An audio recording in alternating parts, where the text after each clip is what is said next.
લે તારો દીવો કરું પણ 3 દાડા મારું કામ થાય તો મોનું, તારે પૂજા હોય ને તો આ મારું કામ કરી આલજે. એટલે દેવ છે ને તમારથી ભાગે છે બધા. એવા માણસોથી દેવ જાય, ચોથી આવી જો કે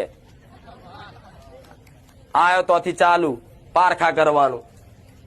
મારી વસ્તીએ ચારે મારું પારખું નહીં કર્યું, આવું કઉ છું મેલડી. અને વિશ્વાસ હશે ખાલી કે માતા મારા ઘેર છે, માતા જાગતી છે, બસ આટલામાં તમારું જીવનનો ઉદ્ધાર થઈ જાય. પણ તમને શંકા થાય છે કઈક માણસોને આજના યુગના, આજના સમયગાળાના કઈક એવા માણસો જેને વિશ્વાસ છે ને દેવી શક્તિ છે, પણ છતાંય તે છે ને એનું પારખું કરવા માંગે, એની જોડે પ્રમાણ લેવા માંગે કે જો મારી માં હોય ને તો મારું આ કામ કરી બતાવો તો હું એને માનું, કે મારું આ કરી આલે તો હું માનું, મારું આ હલવાઈ